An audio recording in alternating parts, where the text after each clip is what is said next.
여러분 안녕하세요. 하이엘 교회를 섬기고 있는 임신호 목사입니다. 오늘 요한복음 11장의 말씀을 통해서 하나님의 은혜를 함께 나누려고 합니다.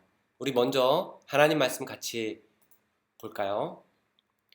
예수께서 본래 마르다와 그 동생과 나사로를 사랑하시더니 나사로가 병들었다 함을 들으시고 그 계시던 곳에 이틀을 더 유하시고 그 후에 제자들에게 이르시되 유대로 다시 가자 하시니 제자들이 말하되 라삐어 방금도 유대인들이 돌로 치려 하였는데 또 그리로 가시려 하나이까? 예수께서 대답하시되 낮이 12시간이 아니냐. 사람이 낮에 다니면 이 세상의 빛을 보므로 실족하지 아니하고 밤에 다니면 빛이 그 사람 안에 없는 고로 실족하느니라. 이 말씀을 하신 후에 또 이르시되 우리 친구 나사로가 잠들었도다. 그러나 내가 깨우러 가노라. 제자들이 이르되 주여 잠들었으면 낫겠나이다 하더라. 예수는 그의 죽음을 가리켜 말씀하신 것이나 그들은 잠들어 쉬는 것을 가리켜 말씀하심인 줄 생각하는지라. 이에 예수께서 밝히 이르시되 나사로가 죽었느니라. 내가 거기 있지 아니한 것을 너희를 위하여 기뻐하노니 이는 너희로 믿게 하려 함이라. 그러나 그에게로 가자 하시니 디두모라고도 하는 도마가 다른 제자들에게 말하되 우리도 주와 함께 죽으러 가자 하니라. 아멘.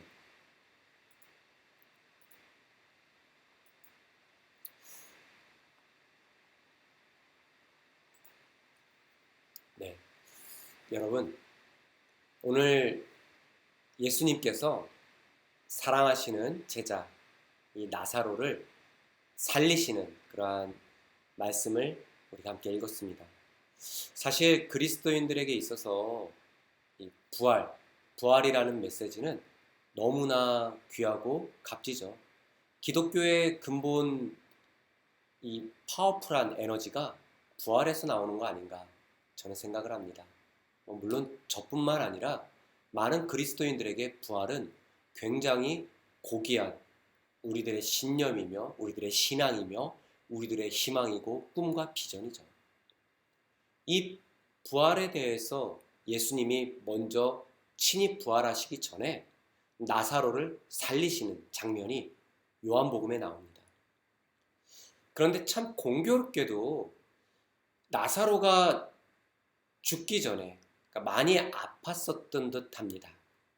그래서 이틀이란 시간 동안 분명 예수님에게 시간이 있으셨을 텐데 예수님은 가지 않으시고 나사로가 죽고 나서 찾아가십니다. 물론 성경은 예수께서 죽은 자를 다시 살리신다라는 놀라운 메시지를 또 우리에게 증거하시고자 또 예수님이 친히 보여주시고자 우리에게 그렇게 다가오고 계시죠. 오늘 말씀 속에서 우리는 여러 명의 캐릭터를 볼 수가 있는데 첫째는 마르다라는 여성과 그리고 이 제자들이죠. 그 다음에 도마라는 인물이 과연 어떠한 삶의 모습으로 살아갔는지 그리고 오늘 메시지 속에서 예수님에게 어떻게 그들이 다가갔고 예수님은 그들에게 어떠한 모습을 보여주었는지 함께 나누고자 합니다. 신앙생활을 한다라는 것, 그리스도인으로 산다라는 것은 말 그대로 그리스도인이라는 거죠. 삶의 기준점이 예수님 한 분으로 또 예수님의 뜻대로 걸어가는 삶, 그 길을 살아가는 삶을 바로 그리스도인들이라고 합니다. 로마 시대 때도 바로 그러한 자들을 그리스도인이라고 불렀죠.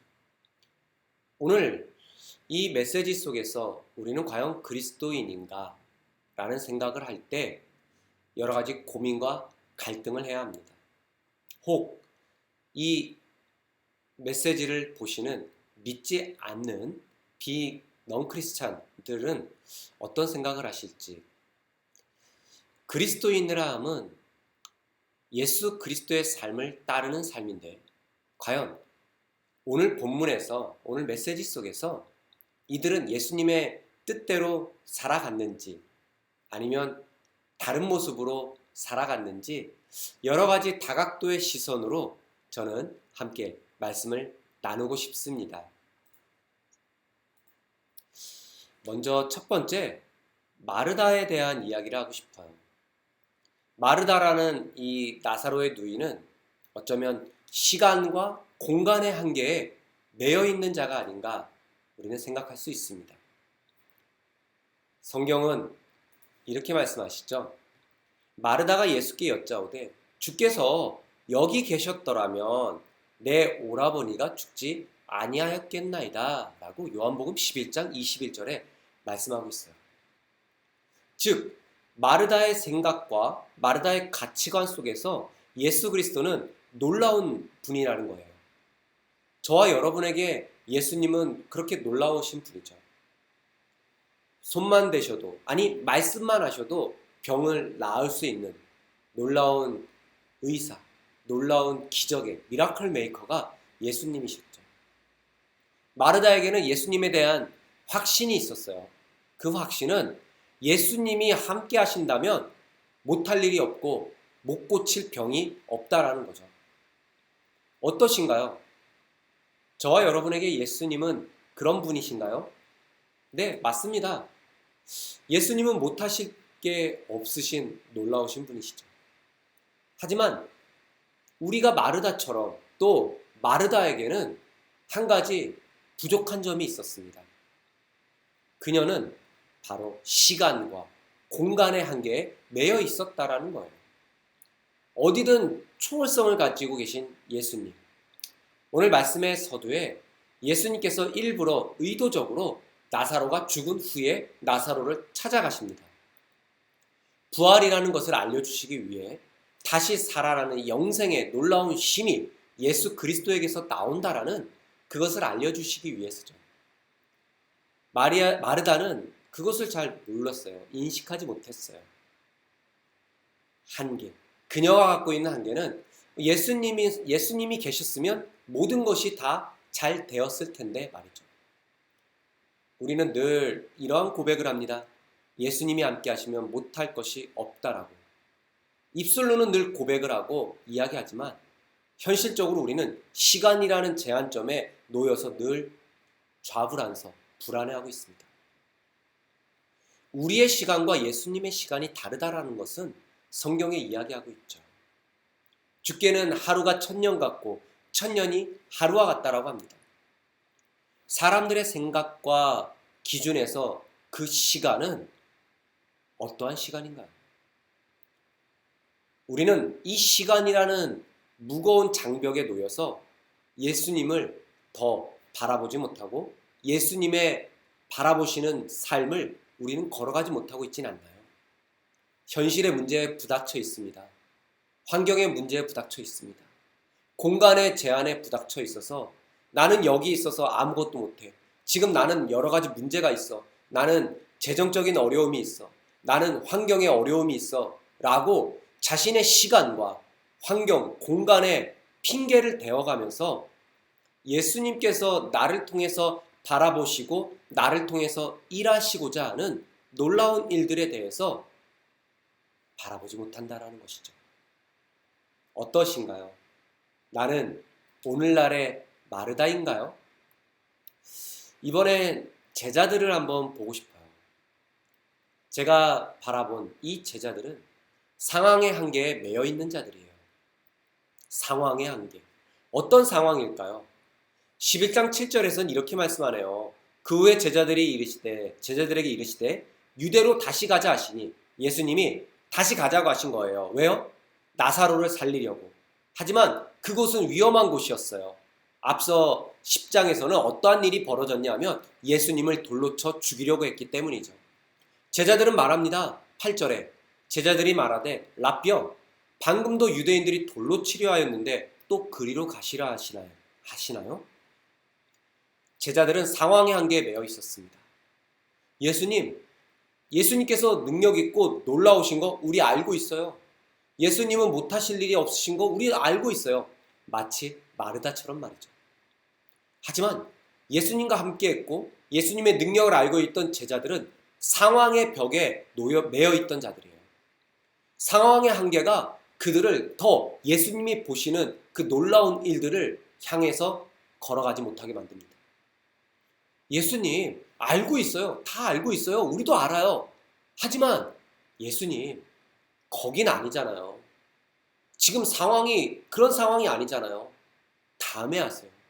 다음에 하시죠. 지금은 상황이 좋지 않습니다. 라는 거죠. 우리는 내 생각, 내 기준으로 이것이 마치 하나님의 뜻인 것처럼 행동을 할 때가 얼마나 많이 있습니까? 예수님은 지금 나아가시길 원하는데, 예수님은 지금 한 걸음 더 나사로에게 다가가길 원하시는데, 제자들은 그렇지 않았다는 거예요. 예수님, 거기 가시면 조금 전에 돌에 맞아 죽을 뻔했는데 또 가시려고요? 예수님보다 상황이 더 컸습니다. 우리는 어떤가요?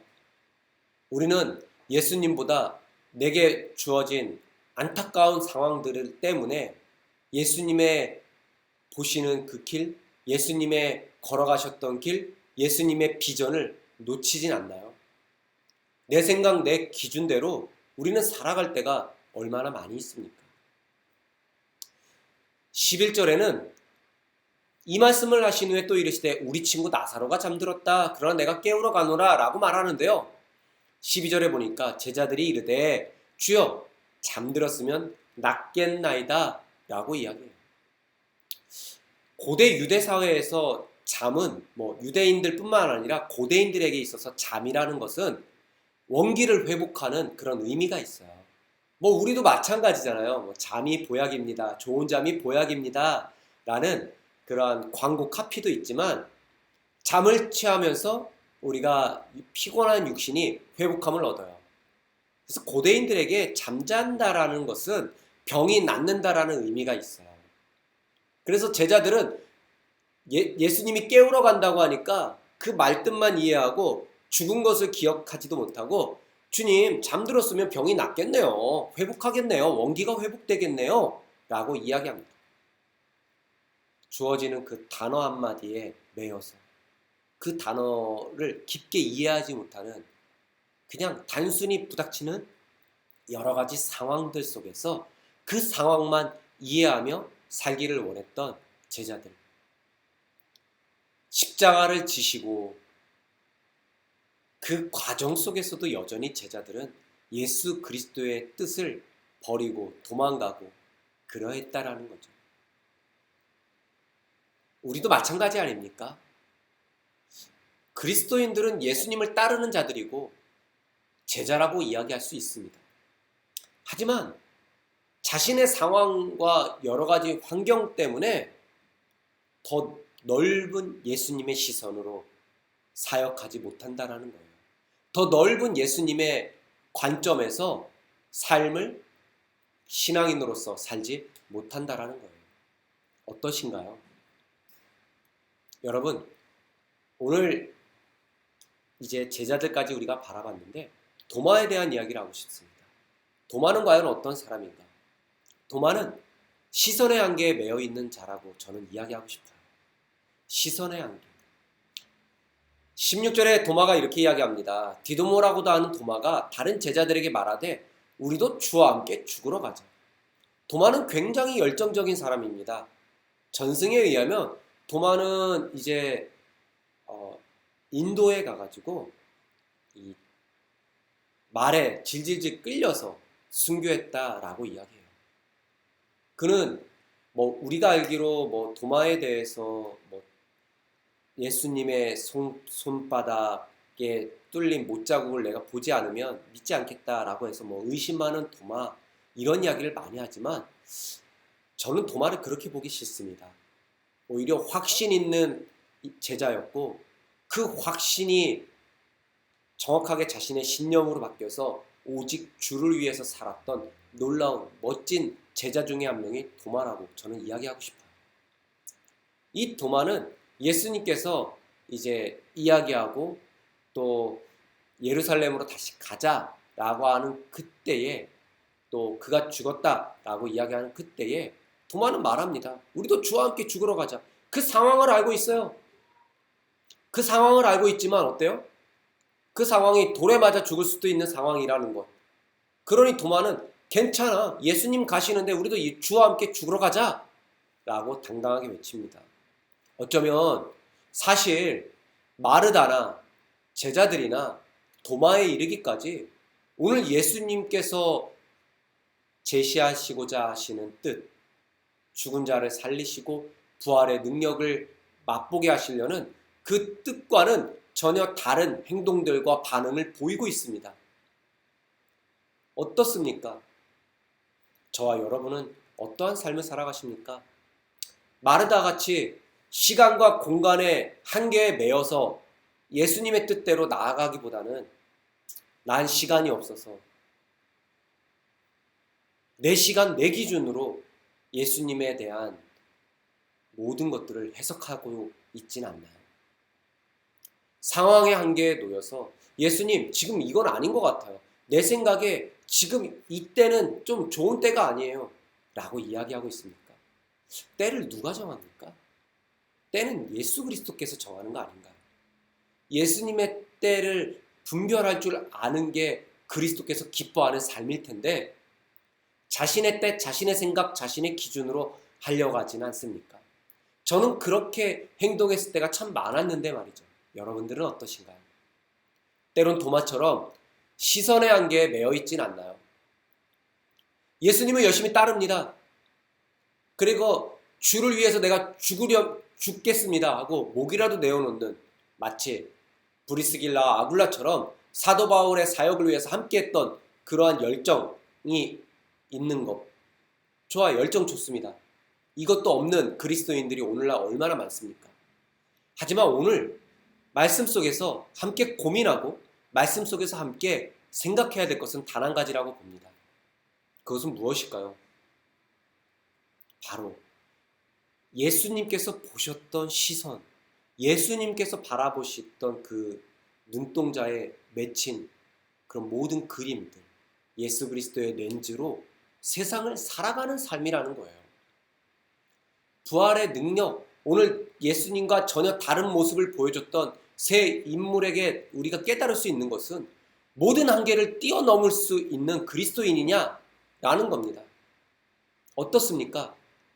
여러분은 모든 한계를 뛰어넘는 그리스도인입니까? 저는 그 부분에 있어서 많이 연약한 저의 자신을 봅니다. 하지만 오늘 말씀을 붙잡고 우리가 예수 그리스도의 렌즈를 장착하고 놀라운 그리스도인으로서 살아야 되지 않을까요? 사랑하는 여러분, 그리스도인은 그리스도를 따르는 사람입니다.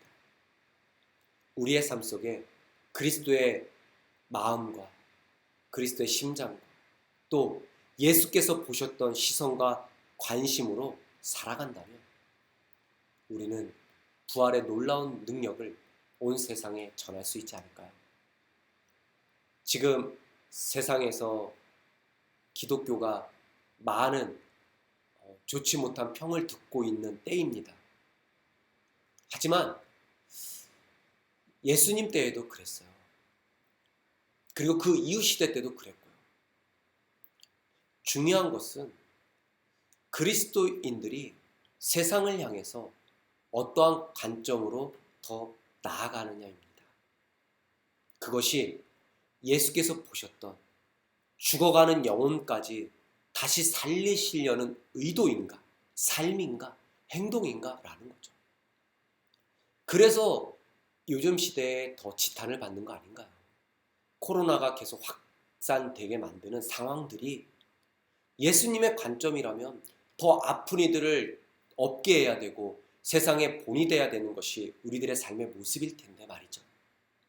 여러분, 멋진 그리스도인들은 예수님께서 보셨던 그 시선으로 더 한 걸음 나아가는 자들입니다.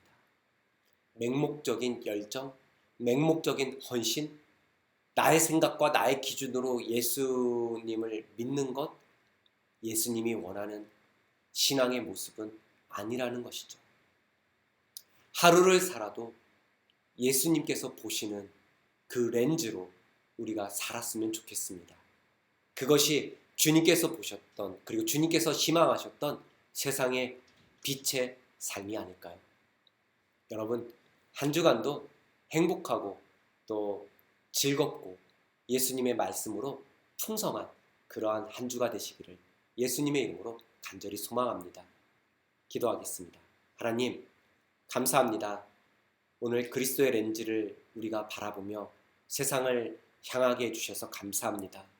이제 더욱더 그리스도인으로 세상 속에서 세상을 품고 나아가고 죽은 이들을 살릴 수 있는 놀라운 그리스도의 마음을 가슴에 품고 나아가는 멋진 그리스도인으로 우리를 세워주세요. 예수님의 이름으로 감사하며 기도합니다. 아멘. 여러분 감사합니다. 우리 다음 시간에 만나겠습니다.